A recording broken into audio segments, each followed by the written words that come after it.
कफ को जिंदगी भर शांत रखना है, शमित रखना है, सम अवस्था में रखना है, तो सबसे अच्छी चीज जो उन्होंने बताई है, वैसे तो सैकड़ों हैं लेकिन मैं सबसे अच्छी चीज पहले बता रहा हूं। वो कहते हैं नंबर 1 की चीज है कफ को शांत रखने के लिए, वो है गुड़।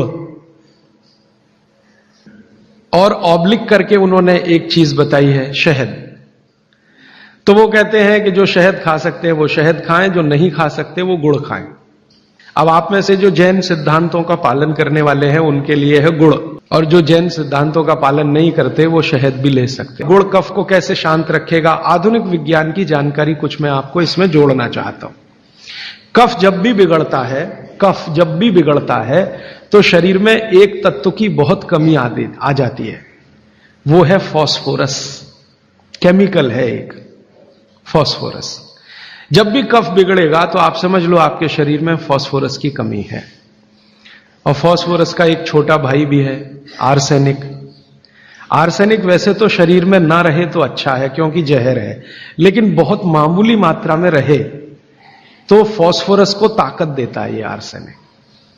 फास्फोरस का कॉम्प्लीमेंट्री है आर्सेनिक। ये केमिस्ट्री की बात है। अब आप समझ लीजिए कि कफ आपके शरीर में बढ़ गया, इसका माने फास्फोरस कम हो गया।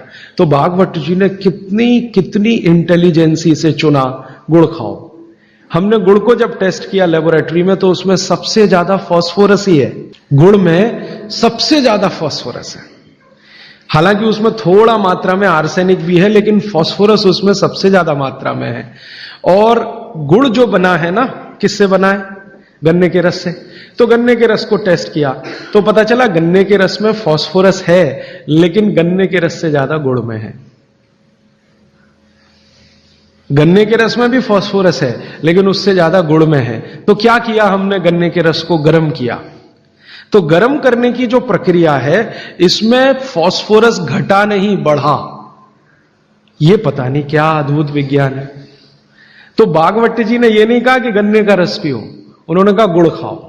गन्ने के रस को भी वो कह सकते थे क्योंकि फास्फोरस उसमें है, लेकिन गन्ने के रस से ज्यादा बेहतरीन स्थिति का फास्फोरस गुड़ में है, जो सबसे जल्दी हजम होता है। ये गुड़ ऐसी अद्भुत चीज है जो 1 दिन के बच्चे को भी खिलाया जा सकता है। 1 दिन के बच्चे को, आज बच्चा पैदा हुआ, आप शाम को उसे गुड़ दे सकते हैं, आज ही दे सकते हैं। हाँ, तो आप जो है एक ऐसी स्थिति में है जहां आपके पास कई चीजें उपलब्ध हैं, उनमें से भागवती जी चुनकर दे रहे हैं कि देखो ये है। अब गुड़ बनाने के पहले एक और चीज बनती है जिसको मराठी में कहते हैं काकवी। तरल गुड़ कहिए उसको, तरल गुड़। राब कहते हैं कई लोग उसको, राब, राजस्थान में राब कहते हैं। वो ये कहते हैं कि गुड़ और राब में आपके पास अगर चॉइस है तो राब खाइए, वो गुड़ से भी ज्यादा अच्छी है। तो राब हमने बनवाई और उसको टेस्ट किया लेबोरेटरी में, तो गुड़ से बेहतरीन स्थिति का फास्फोरस राब में है। तो आपकी जिंदगी का इसको हिस्सा बना लीजिए, हिस्सा। कफ की जिंदगी में तकलीफ कभी भी नहीं आए जो आप राब और गुड़ खाएं। ये आपकी जिंदगी का हिस्सा हो जाना चाहिए।